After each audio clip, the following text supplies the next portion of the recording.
দেশে আসছেন তারেক রহমান। আসন্ন ঈদের পর বিএনপির চেয়ারপারসন খালেদা জিয়া দেশে আসার সম্ভাবনা কথা জানিয়েছে যুক্তরাজ্য বিএনপি সভাপতি এম মালেক। তিনি বলেছেন, ম্যাডাম নিজের চিকিৎসা ও পরিবারের সদস্যদের সঙ্গে সময় কাটানোর থেকে দেশের মাটিতে দ্রুত ফিরে যেতে চান। তিনি ঈদের পরই দেশে ফিরে যেতে চান। আর তারেক রহমান নির্বাচনী প্রক্রিয়া শুরুর আগেই দেশে ফিরবেন। ঢাকায় বাসাসহ সব প্রস্তুতি চলছে। এদিকে আগামী জাতীয় সংসদ নির্বাচনে আগেই বিএনপির ভারপ্রাপ্ত চেয়ারম্যান তারেক রহমান দেশে ফিরবেন বলে মন্তব্য করেছেন খালেদা জিয়ার চিকিৎসক ও দলের স্থায়ী কমিটির সদস্য ডাক্তার AZM জাহিদ হোসেন। তারেক রহমানের দেশে ফেরার বিষয়ে সাংবাদিকদের তিনি বলেন, এটি এখন সময়ের ব্যাপার মাত্র।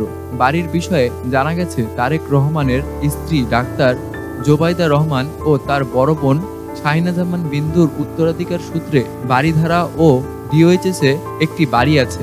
বাড়িটি তারেক রহমানের শ্বশুর সাবেক মন্ত্রী ও সাবেক নৌবাহিনী প্রধান রিয়ার অ্যাডমিরাল অব মাহবুব আলী খানের সূত্রে পাওয়া। মাত্র ৪৯ বছর বয়সে ১৯৮৪ সালে ঢাকায় মারা যান তিনি। বাড়িটি দীর্ঘদিন ধরে অব্যবহৃত অবস্থায় পড়েছিল।